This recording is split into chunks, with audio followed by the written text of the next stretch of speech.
Biocultores, buenas noches, bienvenidos a una emisión más de Bioethics News y como cada lunes le damos la más cordial bienvenida a nuestro querido profesor Pepe Arellano. Pepe, buenas noches. Muy buenas noches a todas, a todos. Un placer estar nuevamente en esta nueva emisión porque las noticias en bioética merecen ser reflexionadas, doctora Netza. Así es, mi querido Pepe, ya se nos está trabando la traba. Pues muchas noticias, Pepe, vamos a actualizarnos porque hemos tenido invitados extraordinarios, pero de pronto como que las noticias se nos quedan un poquito atrás. Entonces, pues vamos a comenzar, Pepe. ¿Qué nos tienes? Mira, yo creo que uno de los temas a nivel de la bioética, de la ética como tal, es justamente este tema que a nivel social a todas y a todos nos preocupa, que es el regreso a clases, ¿no? Hemos venido observando en los últimos meses un descenso considerable, tanto en las infecciones por COVID-19, en el número de hospitalizaciones, en los decesos. Ya muchos estados de la República se encuentran en color denominado como verde. Las vacunas, bueno, el sector, sobre todo educativo, los profesores, el personal administrativo, ya han recibido esta vacuna. A mí en lo personal hace 15 días me tocó ya vacunarme, me tocó la CanSino. Y bueno, parece ser que es inminente el regreso a clases y aquí se genera todo un debate, ¿no? Por una parte, nos encontramos con una sociedad que al inicio, tanto padres de familia como estudiantes tenían bastantes dificultades para la conexión a Internet, para adecuarnos a este sistema virtual, pero conforme fue pasando el tiempo, recordemos que ya tenemos más de un año y medio, ¿no? Alguien pudiera decir que ya casi un año y medio, vamos para un año y medio, en donde la virtualización educativa pues ya está operando en televisión, en todos los medios, en todos los recursos. Ha habido actos heroicos de profesores y sin lugar a dudas ha habido un sector muy importante que lamentablemente no ha tenido este acceso a este tipo de tecnologías. Y bueno, los rezagos educativos, las quejas, los estudiantes que no tienen acceso a conexión de Internet, no digamos ya a cuestiones de computadoras. He visto muchos estudiantes tomando clases en un celular muy pequeño, por ejemplo, ¿no? Lo cual pues, representa todo un reto. Por una parte, hay voces críticas que dicen que es una presión a nivel, por cuestiones políticas, ya todo el mundo lo puede saber o al menos lo puede imaginar. Y por otra parte, hay quien dice que ya es imperante, ¿no? Que ya existen cierto tipo de condiciones para este famoso regreso a clases. Y por supuesto, aquí están preguntas, ¿qué tan pertinente resulta o qué tanto riesgo estamos tomando para este virtual regreso a clases? Hay quien dice que las estrategias pues van a ser estrategias comunes que todo el mundo ya conoce, sana distancia, distanciamiento, asistencia escalonada, pero que esto no es suficiente para poner en riesgo el que los menores de edad infecten o reinfecten, a pesar de las denominadas vacunas, a cierto tipo de personal administrativo de los propios docentes, porque hay que recordar que un sector que si bien no es un sector vulnerable, las y los jóvenes, los y las niñas, sí pueden ser un vector de contagio, ¿no? Está allí el problema, está allí el dilema. Creo que de ambas partes, si se opta en un momento determinado por un regreso a clases, pudiera llegar a tener consecuencias fatales para alguien, ¿no? Lo cual pues no es deseable. Y por la otra está el dilema de que si no tenemos un regreso a clases, la brecha educativa, las injusticias sociales, la deserción, la pobreza, el rezago educativo, pues esto va a traer consecuencias a largo plazo. La educación hoy por hoy ha sido el único elemento en el que muchos, allí me incluyo, ¿no? Hemos podido llegar de una situación económicamente pobre a ir escalando, a tener una mejor calidad de vida. Y esto, sin lugar a dudas, la educación es el factor central que posibilita a las personas. El hecho de no tener una educación, pues no solamente va a traer problemas de carácter social, de cohesión social, los problemas psicológicos que todo el mundo ya conoce, sino esta brecha enorme entre quien sí tiene las posibilidades de una educación virtual de calidad a distancia y que lamentablemente pues la mayoría de este país no las tiene, doctora Netza. Mira, yo creo que por un lado es un riesgo, eso no se puede negar, eso es innegable, eso es un enorme, enorme riesgo sanitario. Pero lo cierto es que con privilegios o no, los jóvenes, estamos hablando de toda una generación o de varias generaciones, que el seguir confinados, el seguir en esta modalidad educativa, puede acabar trayendo otra serie de lesiones que las consecuencias, pues a lo mejor ahorita de forma inmediata no las vemos, pero de forma tardía las vamos a sufrir. Y lo cierto es que tampoco es la cuestión de que los niños de verdad estén en un confinamiento absoluto. O sea, los niños están en clases online, pero posterior a clases están en el súper, están en los parques, están en los cines, están en los centros comerciales, están en las fiestas familiares. O sea, lo cierto es que tampoco están tan aislados. Claro, el punto del regreso a clases es si hay un resurgimiento exponencial de contagios y que otra vez los centros hospitalarios se saturen, etcétera, etcétera, y si de verdad los niños se ve un contagio masivo, descontrolado. Pero la realidad es que los niños, los jóvenes, no están en confinamiento absoluto y no se ha visto este repunte de contagios en la población infantil. Entonces, confiemos que eso sea un parámetro de alguna forma, pues no tan indirecta, sino realmente directa, de que la población estudiantil no corre mayor peligro al regresar a clases. Independientemente de eso, sobre todo en los infantes, las mamás a estas alturas ya deben estar preocupadas o abocadas en entrenarlos para el uso de cubrebocas por largos periodos de tiempo, porque pues ese es uno de los puntos cruciales. El uso de cubrebocas es vital para estos niños, pero si nadie les enseña, si creen que con decirle ponte el cubrebocas, el niño va a hacerlo, la respuesta es no. Entonces yo creo que una recomendación es que empiecen a entrenar ya a los niños, así como cualquier entrenamiento, cualquier enseñanza, para que toleren el cubrebocas largos periodos de tiempo y enseñarles en qué momento quitárselos, cómo quitárselos, etcétera, etcétera. Yo creo que es parte de los pendientes educativos que o lo toman los padres de familia o lo toman las escuelas, pero alguien debe de tomarlo para que los niños estén razonablemente capacitados para regresar a clases. Bueno, aunque no, pues no ni tan comercial, porque es una aportación que podemos dar nosotros. En el otro canal que tenemos, que se llama Doctora Netza, que está dedicado a la bioética clínica, ahí hay tres extraordinarios tutoriales que realizó el doctor Froilán Hernández Lara, pediatra y bioeticista, y son, en los tres tutoriales, son las recomendaciones desde el punto de vista pediátrico para cómo capacitar o entrenar a los niños en estas cuestiones de autocuidado.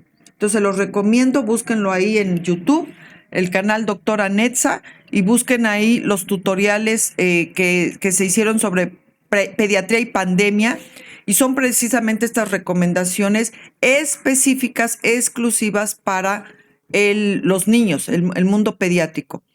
Pepe, no hay más, o sea, no hay más. Como sociedad, como Estado, como gobierno, como todo, como padres de familia, como docentes, en fin, tenemos que correr el riesgo.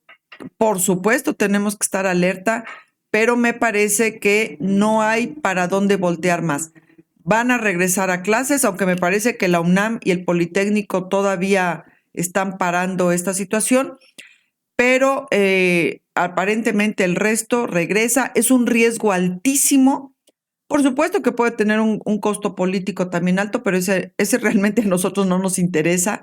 Lo que nos interesa es que no haya un costo social, un costo médico que también sea alto y difícil. Pero pues no hay más. O sea, entre todos tenemos que colaborar y correr el riesgo en conjunto. ¿Qué más nos tienes, Pepe? Sí, nada más para cerrar la idea. Yo creo que dos criterios, porque el planteamiento es que se ha escalonado este regreso a clases, creo que dos criterios de selección de estudiantes tiene que ser, uno, que regresen aquellos estudiantes que no tienen acceso a Internet o a estos medios, y dos, el segundo criterio, el primero es un criterio de carácter económico, socioeconómico, y el segundo sería un criterio de carácter pedagógico, educativo, privilegiar a aquellos estudiantes que presentan un rezago en el proceso de enseñanza-aprendizaje significativo, porque creo que esos son los dos grandes grupos vulnerables que tendrían que ser atendidos. Pero bueno, esa es parte de la tarea de las instituciones educativas y que será un gran reto, sin lugar a duda, en todos los niveles para este regreso a clases, no solamente seguro a nivel sanitario, sino justo, equitativo, ético, ¿no?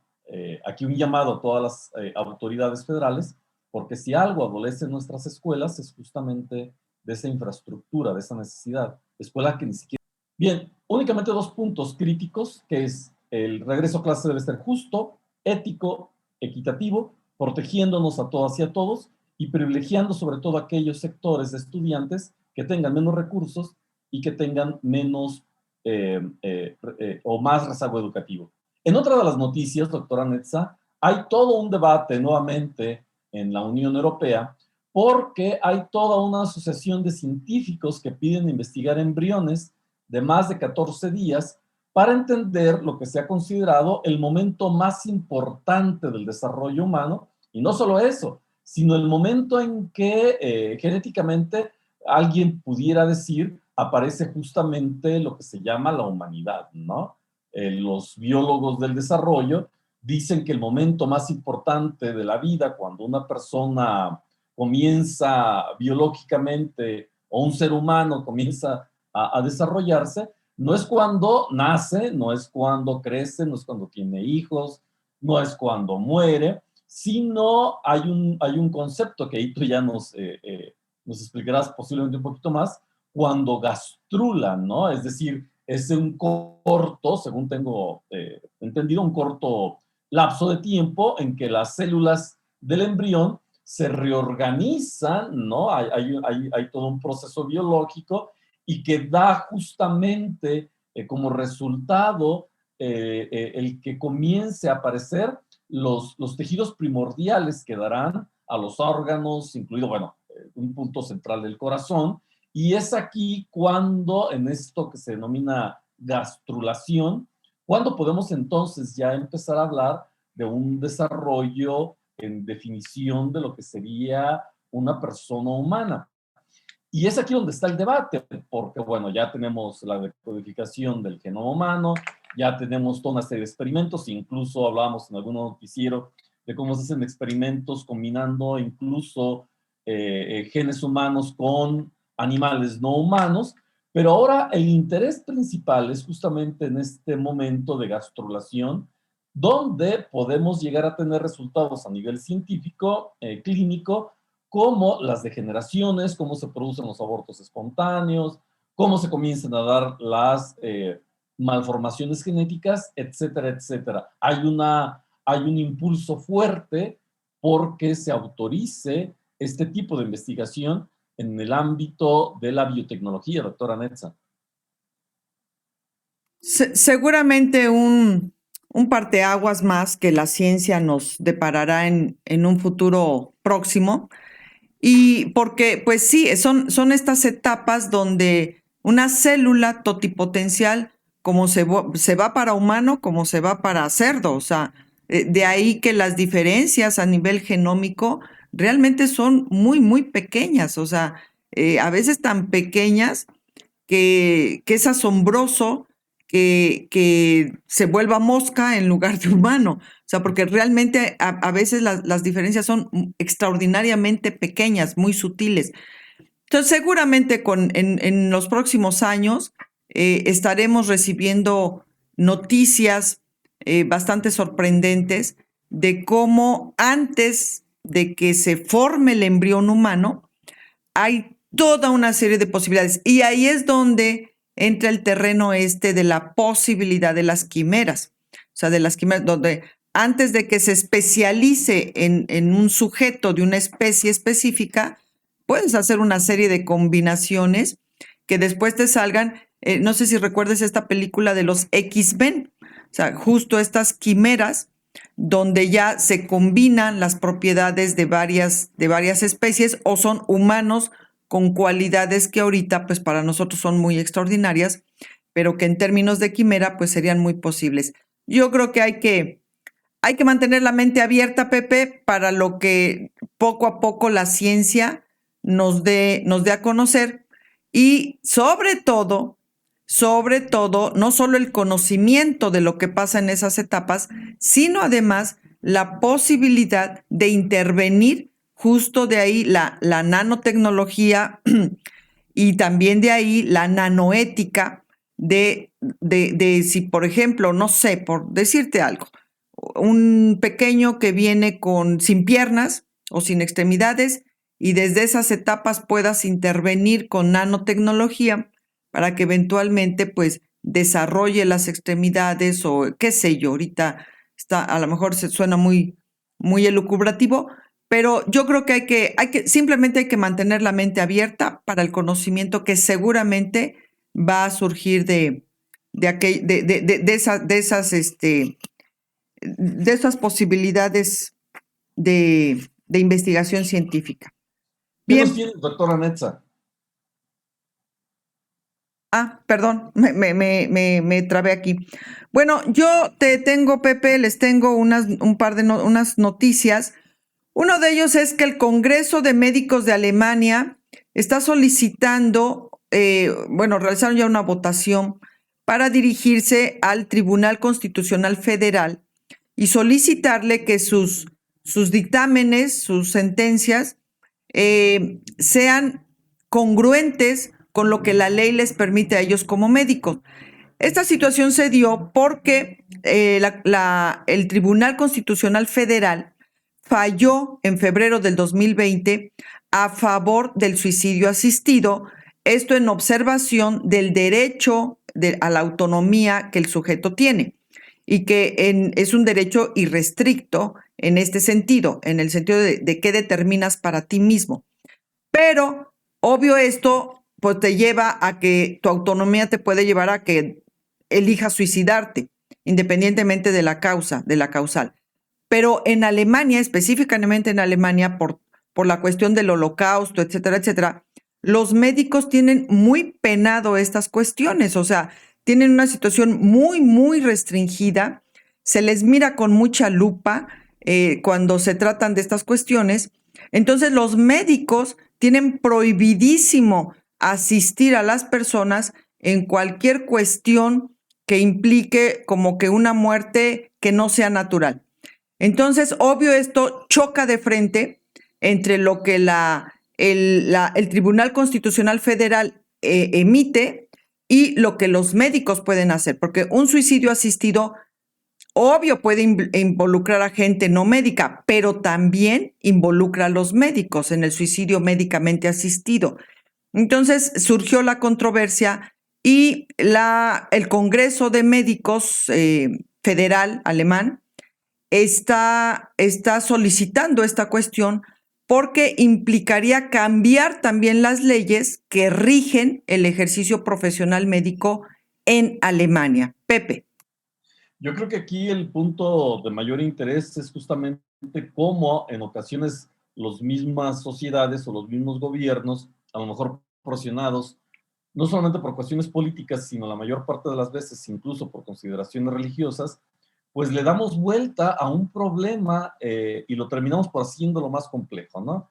Creo que lo que se debería en todo momento de tener presente desde el punto de vista bioético es el derecho de la persona por morir con dignidad.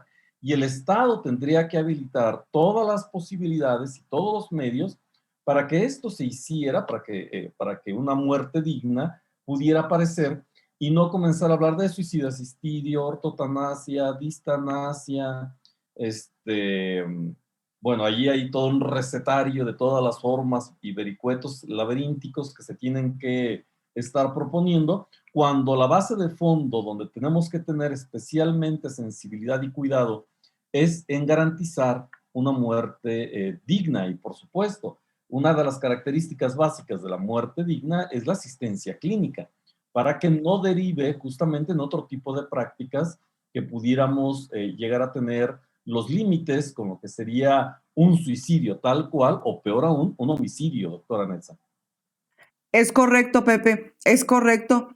Y entender que este catálogo, como tú decías, este catálogo de opciones, es justo para poder establecer los protocolos de la forma de hacerlo, pero que efectivamente la fundamentación y el motivo de todo esto es justo la muerte digna. Aquí el problema es el cambio de paradigma. O sea, porque antes de que surgieran estas nociones y estas legislaciones y etcétera, etcétera, pues en Alemania específicamente por razones históricas, pues se reguló de forma distinta, con restricciones muy, muy fuertes. Y ahora, pues a la luz de los cambios históricos, chocan, o sea, las leyes entran en antinomia y ahora ponte a reformar lo previo para poder permitir estas cuestiones. Entonces, ahí está. Seguramente en el devenir inmediato habrá reformas en las leyes regulatorias para los médicos, que eventualmente va a suceder lo mismo en prácticamente todos los países, que su regulación del ejercicio profesional está basado pues en la vieja noción hipocrática del no asistir a la gente que pretenda hacerse un daño, porque esa es también la cuestión conceptual, que el suicidio todavía se tiene esta noción de que es un daño moralmente no bien visto, algo incorrecto, cuando pues a la luz del devenir no precisamente. Entonces, yo creo que estamos en esta etapa de transición donde seguramente hasta las leyes tendrán que modificarse para que esta asistencia clínica se dé pues de mejor forma. Y haciendo extensiva la noticia, Pepe, me paso a la siguiente noticia, porque justo te digo, esta etapa de transición, este cambio de paradigma, que de pronto es confuso, de pronto es claro, de pronto es antinómico y de pronto ya no sabe uno ni qué. Y justo en este mismo tenor, en España, que recientemente se aprobó la ley se legalizó la eutanasia, que lo comentamos aquí en otra emisión de Bioethics News. Bueno, pues ahora esta cuestión, ya se legisló, ya se aprobó, pero ahora como que se vino una extensión de la situación y la Federación Médica quiere que se establezca, que eutanasia se establezca o se considere como muerte natural. Lo cual aquí me parece que como que se fueron de derecho, ¿no? O sea, como que se pasaron el semáforo derecho, como dijeron, bueno, ya lo autorizaron, pues ahora vámonos y agarremos velocidad. Entonces, se pretende o se está ahorita poniendo en el plató del debate, de la discusión, que eutanasia sea tipificada como muerte natural. Me parece que se nortearon. Pepe. Sí, nuevamente volvemos al mismo punto, ¿no? Somos expertos en crear eufemismos para limpiar nuestras conciencias, ¿no? A la eutanasia no le llamemos eutanasia, llamémosle ortotanasia. A la eutanasia no le llamemos eutanasia, por favor, llamémosle muerte natural. A la eutanasia no le llamemos eutanasia, llamémosle Dios así lo quiso. Entonces, gran parte del problema en las reflexiones bioéticas creo que surge justamente de que tenemos cierto temor de decir las cosas, dirían en la gente de mayor edad, hay que decir las cosas por su nombre, no caer en este tipo de eufemismos porque, bueno, el día de mañana no vamos a saber qué estamos haciendo. ¿Me explico? Es decir, al no nombrar la eutanasia y definirla y caracterizarla, entonces corremos el riesgo de estar haciendo cierto tipo de prácticas, a lo mejor ya no muy éticas, pero que el nombre nos está indicando de que a lo mejor es bueno, ¿no? Entonces, sí, creo que tan gran parte de la medida de la labor de la bioética consiste justamente en este ejercicio reflexivo a partir de lo que significan, de lo que contienen y de las implicaciones conceptuales, no solamente por una cuestión de carácter académico, sino por una cuestión de consecuencias de vida, doctora Netza. Sí, se nortearon, Pepe. Confundieron gimnasia con magnesia. Entonces, confiemos en que se aclaren las cuestiones y se entienda que eutanasia simplemente es eutanasia. Punto. No, no hay que buscarle.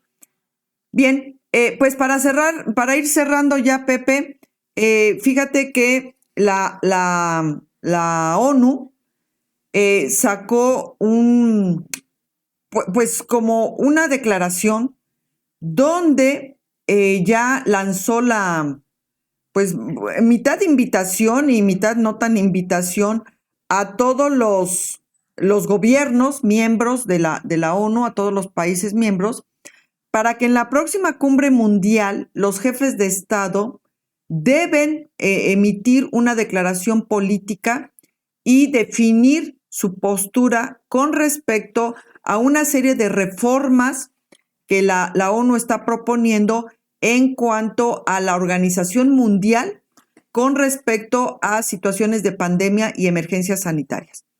Dentro de las cuales, bueno, son varias, pero para no hacerlo tan extensivo, destacan 4 que a mí me parece que van a ser como el punto medular. La primera es crear un consejo internacional, un consejo mundial que esté dedicado exclusivamente a la cuestión de las pandemias, o sea, un consejo mundial sobre amenazas para la salud global, amenazas globales para la salud, que obvio son las pandemias y alguna otra amenaza que califique en esta cuestión. La segunda es el famoso acelerador ACT. ¿Esto qué cosa es? Es una plataforma que ahorita está funcionando muy, muy rústicamente, pero es una plataforma mundial para poder captar, gestionar y distribuir bienes públicos mundiales en materia de salud. Entonces, con esto se pretende que ya el acelerador ACT, que así es como se llama, sea una cuestión de regulación mundial, que todos tengan acceso a esta plataforma, todos los países miembros de la ONU, para que de esta forma se puedan disponer de bienes también mundiales que se puedan gestionar y movilizar rápidamente en materia de amenazas mundiales a la salud. Este mismo Consejo Mundial tendría la facultad de crear una inversión, un fondo mundial para cuestiones pandémicas y evitar lo que pasó ahorita, que unos países tenían mucho y otros países no tenían nada, e incluso los que tenían mucho de pronto se vieron en desabasto por 1000 cosas. Entonces, crear un fondo mundial que estaría dedicado exclusivamente para cuestiones pandémicas o de amenazas a la salud mundial. Y al mismo tiempo, este fondo, mitad se utilizaría para estas cuestiones y una parte para inversiones ya nacionales, o sea, se le obligaría a cada país a generar un presupuesto que se dedicaría única y exclusivamente para cuestiones pandémicas, ya sea en materia de prevención, ya sea en materia de capacitación o de alguna cuestión en agudo. Entonces, esto es con la idea de que no suceda esta famosa toma de sorpresa que ahorita sucedió, que en realidad fue que nadie estaba preparado, pero porque nadie ha invertido en esta cuestión de, a nivel local, estar preparados para pandemias.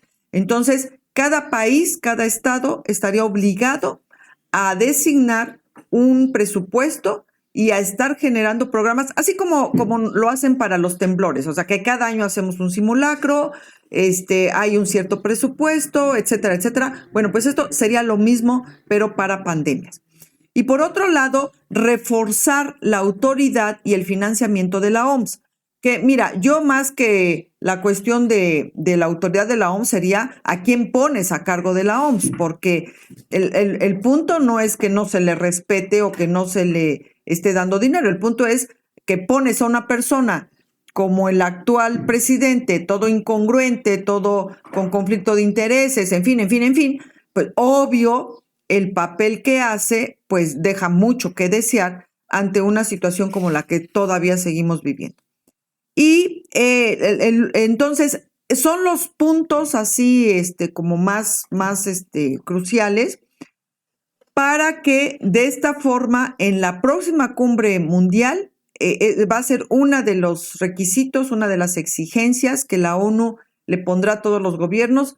Va a ser interesante ver qué dice el nuestro, pero con la idea de que ya no suceda esta cuestión de que como que nos agarró muy de sorpresa y como que no sabíamos ni qué hacer y como que la primera ola fue más pandemonium que pandemia, pero la idea es esta, que el mundo y los estados, el mundo en general y los estados en concreto, estemos más capacitados y más preparados para enfrentar las pandemias que seguramente seguirán habiendo. Pepe.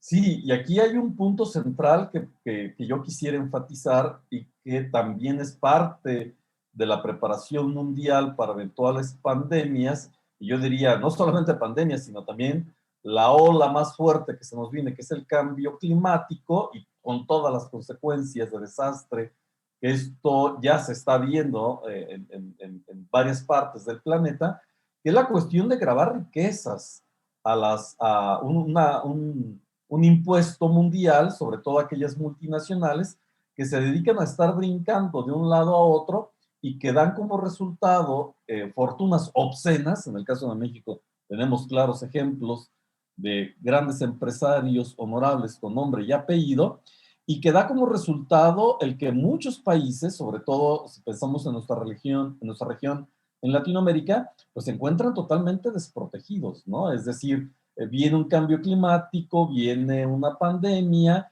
y nuevamente hay países que lo tienen todo y que en cuestiones de meses ya llevan el 70% de vacunación de su población, mientras hay un montón de países que no han recibido ni siquiera unas cuantas dosis.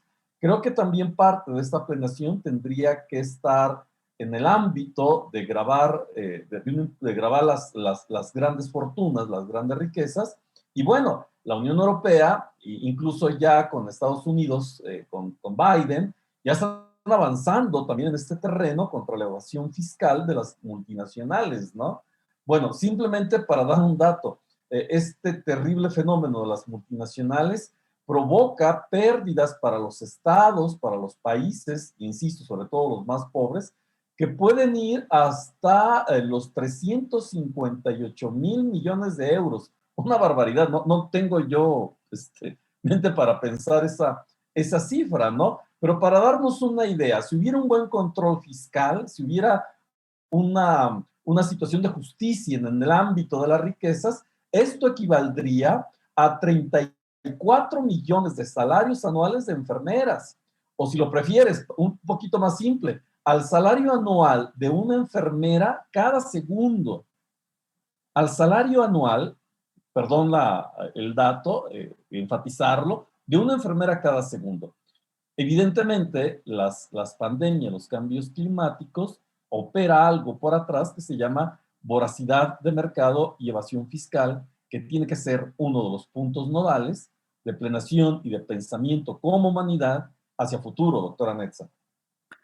Grandes pendientes, Pepe, grandes pendientes. Y, por supuesto, mucho de corrupción en todo lo que comentaste, pero me parece que son los retos que como humanidad tendremos que enfrentar como sociedades particulares, porque si no, la siguiente pandemia, no por la letalidad de la gente, del virus o de lo que sea, no por su letalidad, sino por este mundo caótico que no terminamos de entender lo básico y que nuevamente sea otra sacudida como la que acabamos de vivir y que todavía no terminamos, ¿eh? Todavía nos falta justo lo que comentamos al principio, ver este regreso de los jóvenes, de los niños a las escuelas y ver cómo nos va, ver si no se nos convierte en una cuarta ola que estemos aquí sufriendo y viviendo. Entonces, pues sigue el reto ético, Pepe, sigue el reto ético